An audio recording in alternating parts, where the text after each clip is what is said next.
on va un peu toucher quelques livres apocryphes.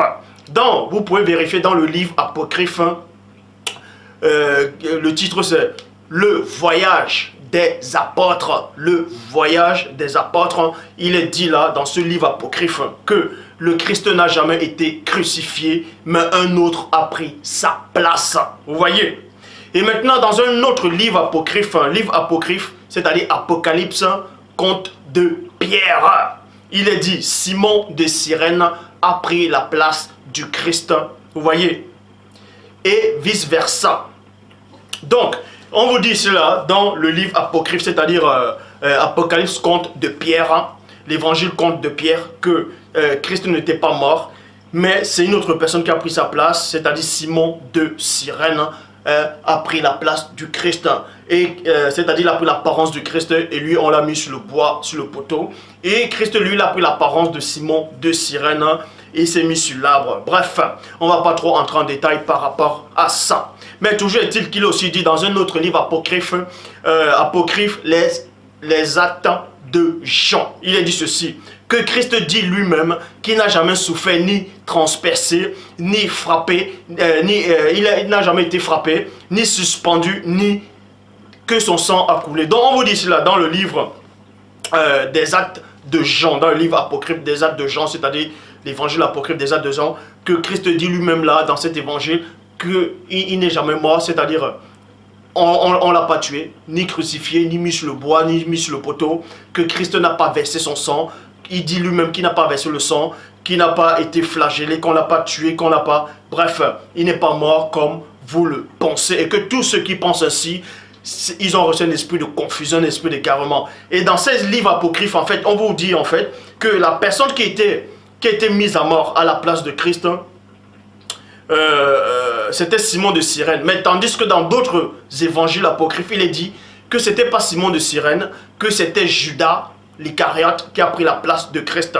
Et quand Judas a pris la place de Christ, ou Simon de Cyrène a pris la place de Christ, Christ était sur l'arbre, vous voyez. Et les apôtres, en fait, plus tard, Christ a dit à ses apôtres que les apôtres ont été égarés, que les apôtres ont reçu une fausse vision de lui sur le bois en train de mourir. Vous voyez, qu'en fait, c'était pas lui.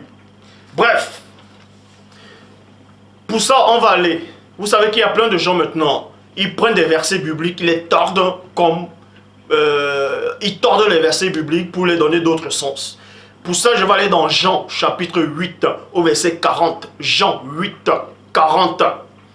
Prennent ce verset pour expliquer, en fait, pour démontrer que Dieu n'a pas envoyé Christ pour que Christ meure pour le péché des hommes, pour sauver l'humanité. C'est pour ça qu'ils prennent dans Jean 8, 40, qui dit ceci. Mais maintenant, vous cherchez à me faire mourir, virgule, moi qui vous ai dit la vérité que j'ai entendu de Dieu. Donc, Christ ici, là, il a conversation, il a changé le mot des phrases avec ceux qui se disaient des juifs.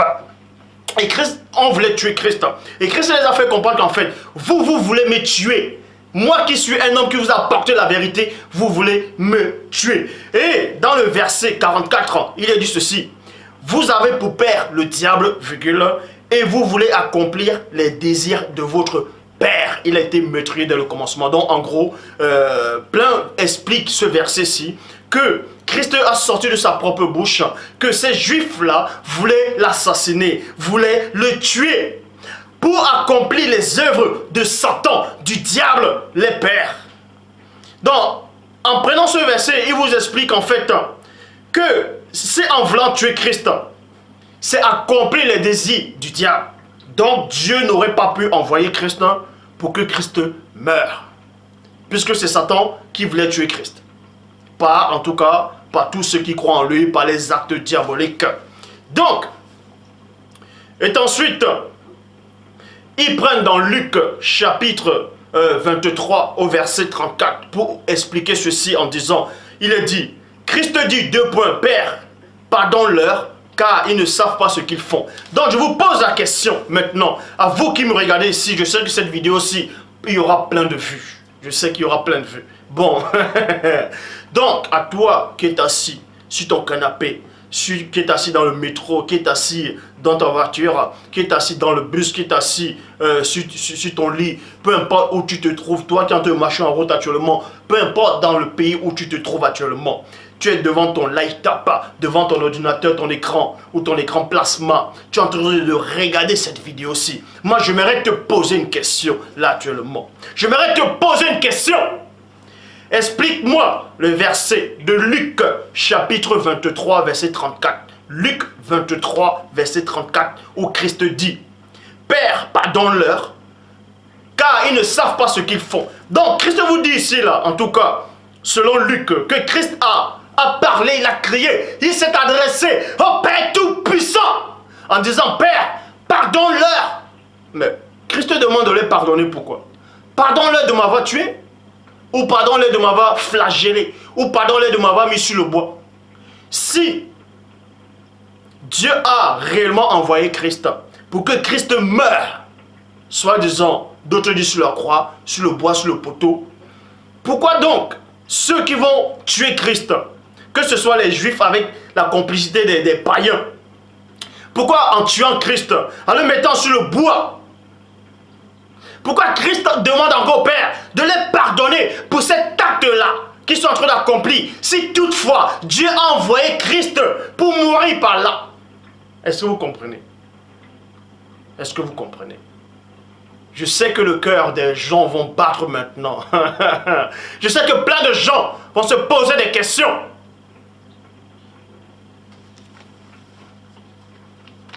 Et encore, dans Actes des Apôtres, chapitre 3, au verset 15, dans la King James française, il est dit ceci. Et vous avez tué le prince de la vie, virgule, vous avez tué le prince de la vie, c'est-à-dire le Christ, que Dieu a ressuscité des morts, duquel nous sommes témoins. Duquel nous sommes témoins. Vous voyez, verset 17, Bible seconde 21. Maintenant, frères, je sais que vous avez agi par ignorance, virgule, comme vos chefs. Comme vos chefs. Donc, l'apôtre ici dit ici là, il s'adressait à ces juifs-là, il s'adressait à certaines personnes qui vivaient dans le péché. Ils ont dit à ces gens-là que vous avez tué le prince de la vie. Donc, si vous lisez tout le contexte, en fait, on dit quoi? Qu'ils ont livré le Christ à la main des païens. Et aussi les chefs juifs ont livré Christ pour que Christ meure. Et cette personne-là qui marche avec Dieu, l'a dit ici, que vous avez tué le prince de la vie, vous avez tué le Christ, vous avez tué le premier-né. Mais, vous l'avez tué, vous avez agi ainsi par ignorance. Vous avez agi ici par manque de discernement. Si donc Dieu a envoyé Christ pour que Christ meure, pourquoi encore blâmer les gens qui ont tué le Christ?